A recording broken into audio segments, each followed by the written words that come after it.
Hey, good morning, guys. Welcome to Joe Silverback.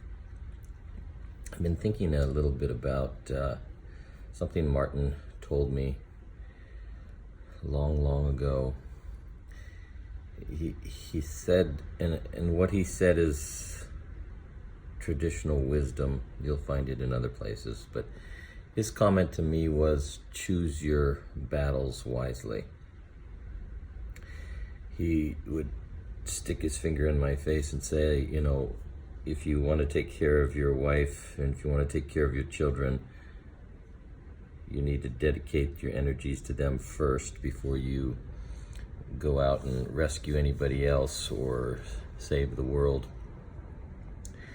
And for those of us who do enjoy helping,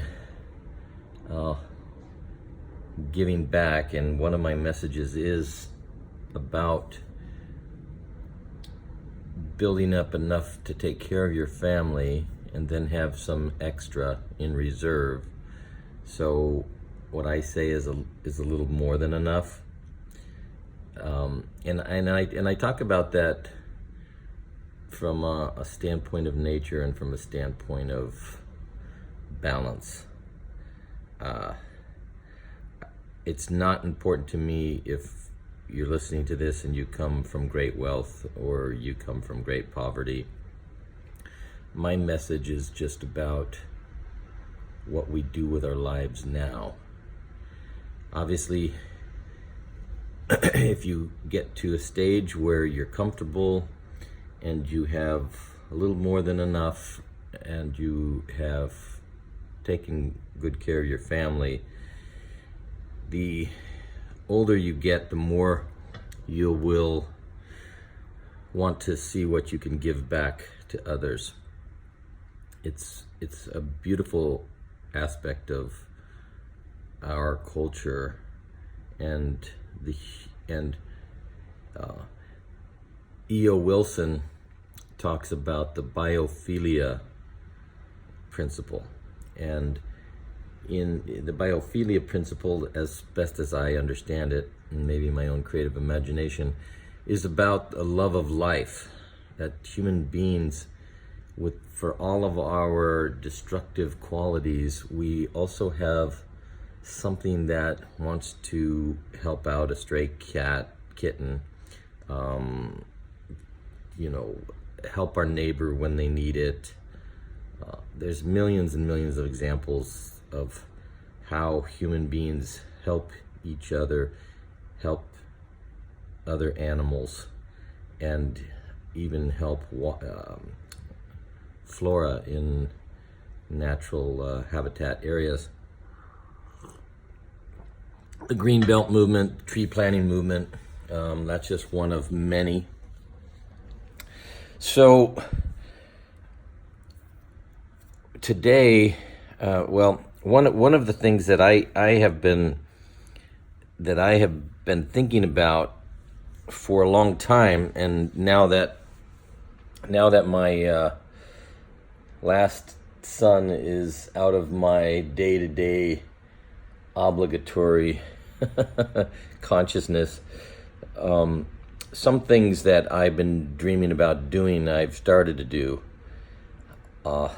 At my mother's home, at our family home, and I'm going to talk to you about that also, just the idea of having a family home and keeping it in the family.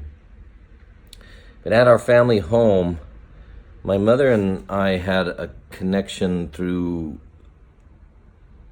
a lot of things, but one of them was through the garden.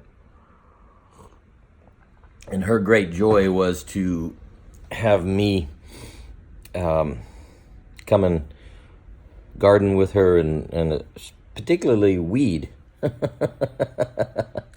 My mother did not ask for a whole lot in life, but from her children, and but what she did ask from me, since I can remember, was if I could come and work in the yard with her. So my mom's home is on a corner of a cul-de-sac. It's a street and a cul-de-sac, and our home is on the corner. So the first thing I did at Mom's place was put a new fence there. But what was really cool was to build a trellis at the corner with a bench under it. And this bench is now the neighborhood bench. Not too far from my mom's house is an elementary school, and that's where it was just bungalows when I was a kid, but that's where we went to elementary school. And my mom also loved chatting with the little kids when they were coming and going from school. Mostly when they were coming home from school, they'd see her in their garden and she'd give them some fruit or whatever. So I created a community bench, a place for neighbors and friends to sit and rest. And I also created one of those book boxes, those friendly libraries where you can take a book or leave a book, and dedicated this to Betty Bunton, my mother. And the book box took off magnificently, even though we had the heaviest rains we've had in San Diego, Southern California, since I can remember. But it filled up and to the point where even I could take books out of it. But one really beautiful tribute that one of the guys renting a room at my mom's house told me was that a neighbor, an elderly woman, came and thanked him for putting the bench there because she now can walk from the cul-de-sac up there and rest, and she couldn't make it out of there, so that gives her a resting point to go on a little bit further. Community bench, community book box was and is the Silverbacks' way of sharing something with the community, a community which spends a lot of time indoors now. So when Tom Ventimiglia and I did an hour program here, you can watch it if you want. But Tom and I grew up on this cul-de-sac, and one of the things that we talked extensively about is the change from when we were kids. So when we were kids, nobody was inside. Okay, Saturday cartoons. We would have Saturday cartoons at the Ventimiglia's house. I don't remember if it's because they had a color TV and we had a black and white, or we didn't have a TV. I can't remember why we were down there, but that was the big thing. Other than that, kickball, wiffle ball, tag, football, hide and go seek, you name it. Every single kid from every single family, every single day was out in the streets playing. And not too far from us, I told you, was an elementary school, but it was just bungalows, and behind the bungalows was canyons, and in front of the bungalows was just dirt field, and our street was a gravel paved street, and tumbleweeds would blow down it. But my main point was that we were outdoors all the time. And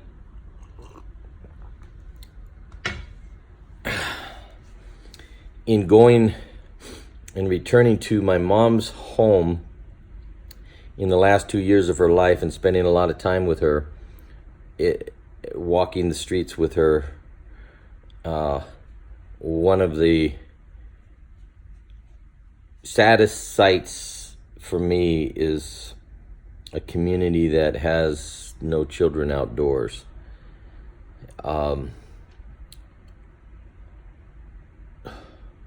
Last Child in the Woods, is a critical read for all of us. Last Child in the Woods deals with something called nature deficit disorder, and just the fact that we can have a word called nature deficit disorder. If you look at the long evolutionary history of human beings and our connection to nature, and now we have a disorder because we're depriving our children of being outdoors. And I say depriving because it is and always will be the parents' responsibility in what we allow and don't allow.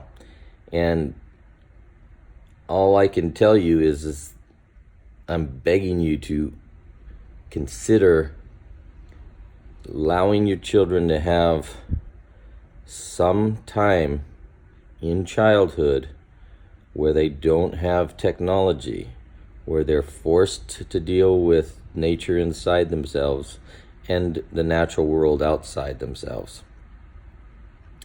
So the book box, the bench, is my way of contributing to the community in hopes of bringing us all outdoors more. Okay, that's my Silverback message for March 29th, and this is on my iPhone, so I'm going to be interested in how this compares to the camera.